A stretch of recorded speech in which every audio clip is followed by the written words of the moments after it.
Bonjour à tout le monde.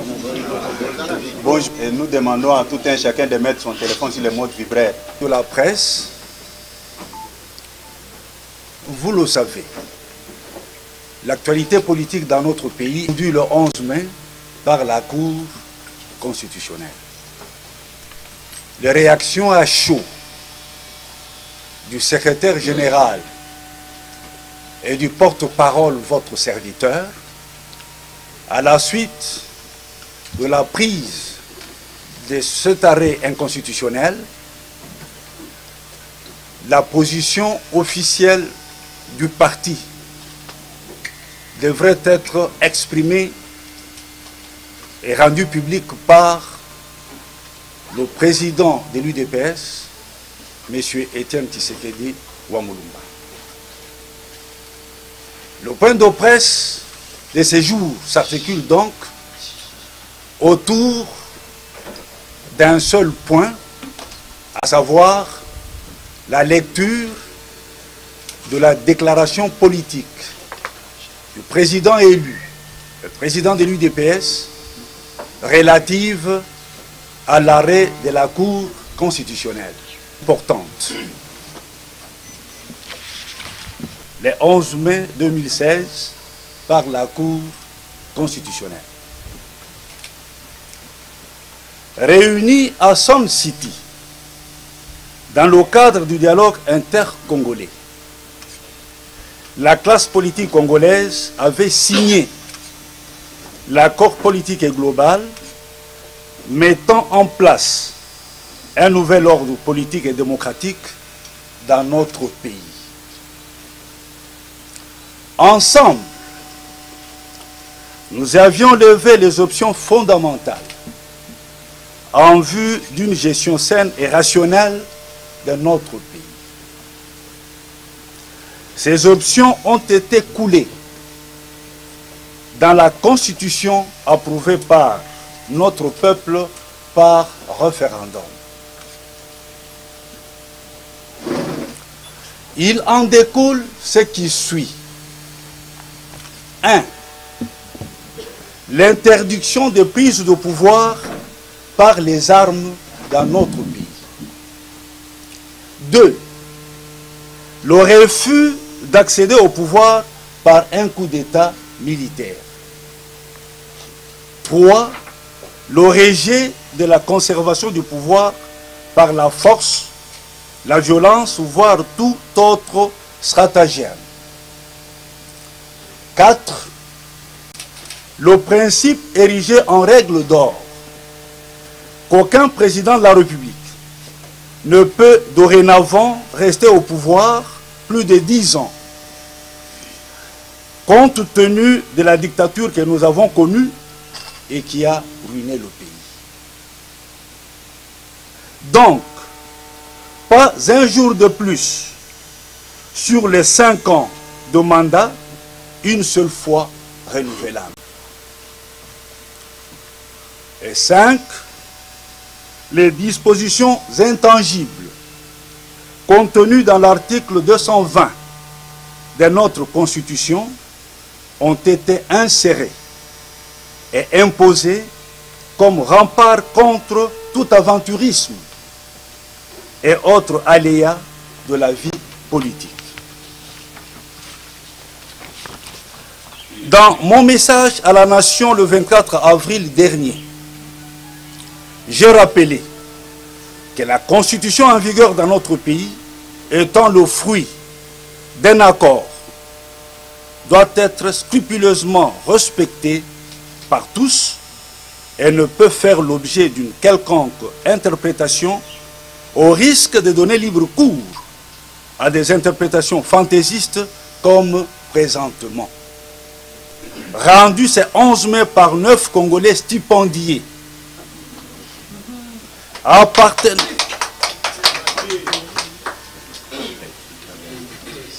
je reprends, à travers un arrêt inconstitutionnel rendu ce 11 mai par 9 Congolais stipendiés appartenant à la famille politique de M. Kabila, la Constitution du 18 février 2006, vient d'être délibérément violée dans le but de satisfaire les intérêts d'un groupe d'individus décidés de se maintenir au pouvoir contre la volonté du peuple. En procédant à une révision masquée de la Constitution, la Cour, qui n'en a ni la compétence ni le pouvoir, tente de donner frauduleusement à M. Kabila un nouveau mandat alors que la souveraineté appartient exclusivement à notre peuple en vertu de l'article 5 de la Constitution. De ce qui précède, 1. L'UDPS ainsi que le peuple congolais rejette cet arrêt inconstitutionnel rendu par une cour manipulée et dont notre parti exige la recomposition lors du dialogue politique en gestation afin de la rendre impartiale, objective et représentative. Il en est de même de la Commission électorale nationale indépendante, CENI, qui est tout aussi instrumentalisée par le même pouvoir de qui elle reçoit les injonctions. 2. Cette décision est une confirmation de la nature réelle du pouvoir de M. Joseph Kabila, qui est à la tête du pays par défi, à la suite des coups de force sanglants perpétrés pour faire obstruction au verdict des urnes lors des élections présidentielles de 2006 et surtout celui du 28 novembre 2011 au centre de la crise politique profonde qui plombe le pays.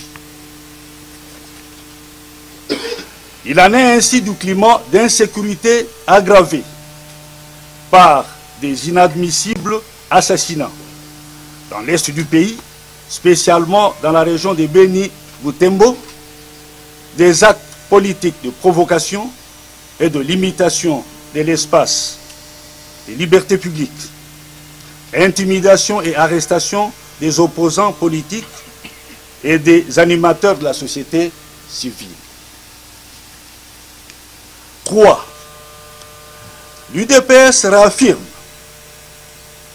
que si les élections ne sont pas organisées dans le délai constitutionnel, conformément à l'article 73 de la Constitution, M. Kabila quitte le pouvoir.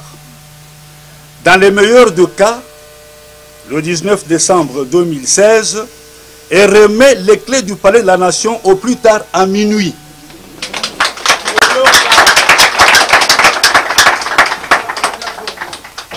4. L'UDPS réitère son appel du 24 avril dernier aux organisations internationales, ONU, UE, OIF, co-signataires du communiqué de presse du 16 février 2016, ainsi qu'aux États-Unis d'Amérique, d'urger l'encadrement du facilitateur désigné par l'Union africaine pour accompagner les forces politiques et sociales à se retrouver dans les brefs délais au dialogue politique en gestation, seul cadre susceptible d'éviter au pays le chaos dans lequel tente de le replonger M. Kabila et sa famille politique. Enfin, 5. J'invite encore une fois notre peuple à rester mobilisé.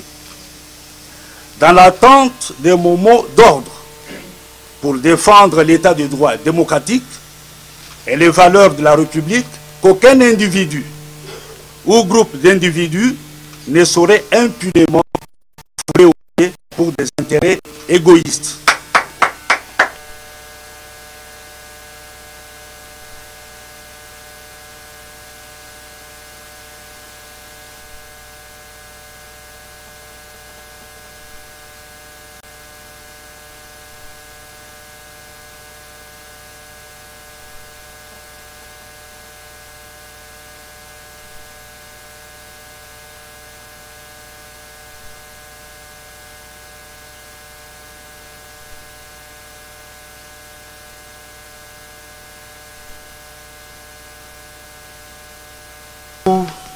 estimé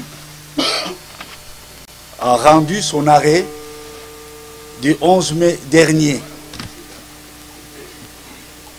Vous savez que l'UDPS se bat depuis 35 ans aujourd'hui pour l'instauration d'un état de droit démocratique, la justice et le bien commun dans notre pays. Et l'UDPS a choisi comme méthode de combat la non-violence. L'UDPS a toujours dit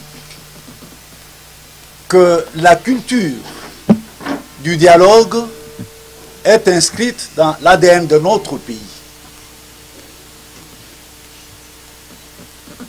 Nous estimons que pour tous les problèmes qui se posent